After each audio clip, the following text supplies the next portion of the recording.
የኢትዮጵያ መገናኛ ብዙሃን ባለስልጣን የሃይማኖት ተቋማት መገናኛ ብዙሃን የራሳቸውን ምክር ቤት በማቋቋም አቅማቸውን እንዲያጎለብቱ መክሯል። ባለስልጣኑ ይህንን ምክር ሐሳብ ያቀረበው የሃይማኖት ተቋማት መገናኛ ብዙሃንን አቅም ማጎልበት የሚያስችል የመግባቢያ ስምምነት ባሳለፍነው ሳምንት ከኢትዮጵያ የሃይማኖት ተቋማት ጉባኤ ጋር ለመፈራረም በተዘጋጀው መርሃ ግብር ላይ ነው። መርሃ ግብሩን የተከታተለው ሪፖርተራችን ፍስሐ ደሳለኝ ዝርዝር መረጃ አሰናድቷል። የኢትዮጵያ መገናኛ ብዙሃን ባለስልጣንና የኢትዮጵያ የሃይማኖት ተቋማት ጉባኤ በሃይማኖት መገናኛ ብዙሃን የሚተላለፉ ይዘቶችን በጋራ ለመቆጣጠር የሚያስችል የመግባቢያ ስምምነት የተፈራረሙት ባሳለፍነው ሳምንት ነበር። ስምምነቱ የሃይማኖት ተቋማት መገናኛ ብዙሃን ይዘቶች የመገናኛ ብዙሃንን አዋጅና የሀገሪቱን ሕጎች አክብረው እንዲሰሩ ክትትልና ድጋፍ ከማድረግ ባሻገርም የአቅም ግንባታ ስራዎችን ለማከናወን የሚረዳ ነው ነበር የተባለው። ሁሉም በኢትዮጵያ የሚገኙ የሃይማኖት ተቋማት ሚዲያዎች እንዲኖራቸው መደረጉ ነው። ስለዚህ ፍቅርን፣ መከባበርን፣ ሰላምን፣ የሀገር ግንባታን፣ አብሮነትን፣ መረዳዳትን ማጎልበት ላይ በርካታ የተሻሉ ስራዎች ተከናውነዋል። ይሄም እኛም በሚዲያና ክትትል የይዘት ክትትል ስራችን የምናረጋግጠው ነው።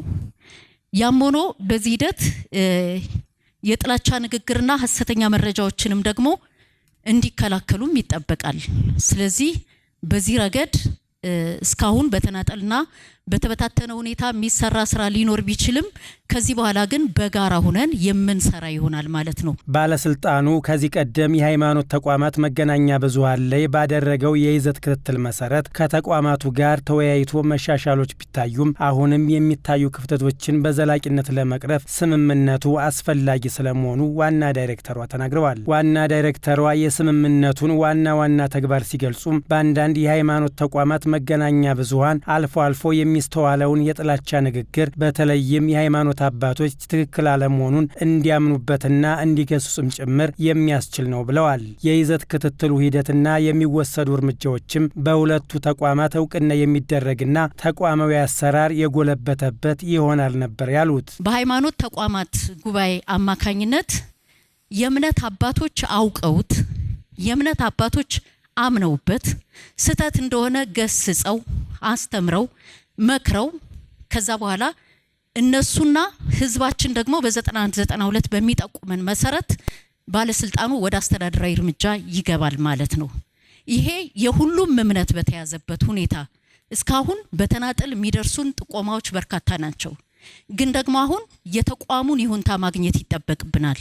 ተቋሙ ምናልባትም በራሱ መክሮ ዘክሮ ተመለሱ ወደ ትክክለኛው መንገድ የሚልበት ሁኔታ እንዲኖር ማመቻቸት ይሄ ፕሬሱን ለማረምና ፕሬሱ ቀጣዩን ትውልድ ታሳቢ ያደረገ በስነ ምግባር የታነጸ በእውቀት የጎለበተ ጥሩ አመለካከት ያለው በአገር ግንባታ ላይ የራሱን አስተዋጽኦ እንዲያደርግ የሚያደርግ ትውልድ መፍጠርን ታሳቢ ያደረገ ነው። በአሁኑ ወቅት 51 የሚሆኑ የሃይማኖት መገናኛ ብዙሃን ፈቃድ አግኝተው በመንቀሳቀስ ላይ እንደሚገኙ የገለጹት ዋና ዳይሬክተሯ ይህ ቁጥር በዲጂታልና በማህበራዊ ሚዲያ የተከፈቱ በርካታ ገጾችንና መድረኮችን እንደማይጨምርም ተናግረዋል። ዋና ዳይሬክተሯ ጨምረውም ባለስልጣኑ በአንዳንድ የሃይማኖት ተቋማት መገናኛ ብዙሃን የሚሰራጩትን የጥላቻ ንግግሮችና ሐሰተኛ መረጃዎችን ለመቆጣጠር ከአርቲፊሻል ኢንተለጀንስ በተሰራ መተግበሪያ አማካኝነት መከታተል የሚያስችል አሰራር መጀመሩን ነበር የገለጹት። በሃይማኖት ሚዲያ ላይ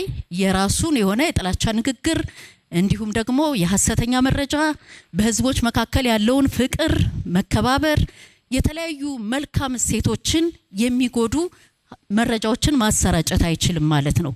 ምክንያቱም ከአርቲፊሻል ኢንተለጀንስ ጋር በተዘረጋው አፕሊኬሽን አማካይነት ዜጎች ከዚህ በኋላ በሞባይሎቻቸው በዴስክቶፕ በላፕቶፖቻቸው ስክሪንሾት እያረጉ ሊንክ እያያዙ ወደ ባለስልጣኑ የሚጠቁሙበት ስርዓት ተዘርግቷል። ባለስልጣኑ ለሃይማኖት መገናኛ ብዙሃን የይዘት ክትትል የቴክኒክና መሰል ድጋፎችን እንዲሁም የአቅም ግንባታ ስራዎችን እንደሚያመቻች የገለጹት ዋና ዳይሬክተሯ መገናኛ ብዙሃኑ እርስ በርስ የሚተራረሙበትና የሚደጋገፉበት የራሳቸውን ምክር ቤት ማቋቋም ይኖርባቸዋል ነበር ያሉት። ዋና ዳይሬክተሯ አስከትለው ምክር ቤቱ እንዲቋቋምና የመገናኛ ብዙሃኑ አቅም እንዲጎለብት በሚያደርገው ሂደት ባለስልጣኑ የበኩሉን ድጋፍ እንደሚያደርግም ነበር የጠቆሙት። እኛ የይዘት ክትትል በማድረግ ልናገዝ እንችላለን።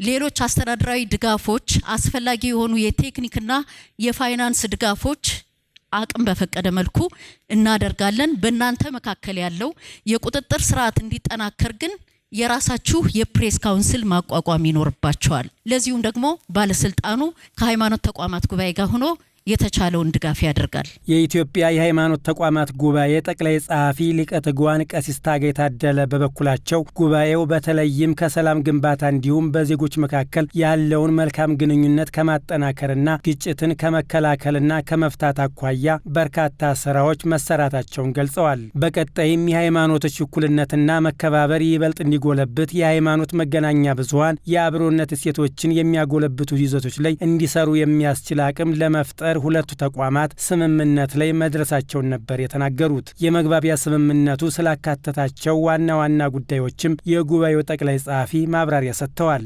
የሀገርን ሰላም የሚገነቡና የሕዝብን አብሮነት የሚያጸኑ የምክክር መድረኮች በተከታታይ ከሃይማኖት ሊቃንም ከመገናኛ ብዙሃን ባለስልጣን ካሉት ምሁራንም በተውጣጣ መልኩ በጋራ በዚህ ጉዳይ ላይ እንሰራለን። ማስተማርን፣ መምከርን፣ መገሰጽን፣ ማስጠንቀቅን ከዛም ደግሞ በሕግ እስከ ማስጠየቅ ድረስ የሚያስኬዱ የመከላከል ስራዎች በጋራ በአብሮነት ከብዙሃን መገናኛ ባለስልጣን ጋር እንሰራለን። የጉባኤው ጠቅላይ ጸሐፊ ያክለው ማንኛውም የሃይማኖት መገናኛ ብዙሃን ከተቋቋመበት ሃይማኖታዊ አስተምሮ ውጪ ሊንቀሳቀስ እንደማይገባም ነበር ያሳሰቡት። የሃይማኖት ሚዲያዎች ነን እኛ። ሰው የሚያምንባቸው ሚዲያዎች ናቸው። ልክ እንደ እምነቱ የእምነቱ አካል ነው። ስለዚህ ከሃይማኖት ተቋማት የሚመጡ ዜናዎች፣ ዘገባዎች፣ መልእክቶች አስተማሪና ሰዎች በልባቸው አድርገው ንስሐ እንዲገቡባቸው የሚያስችሉ እንጂ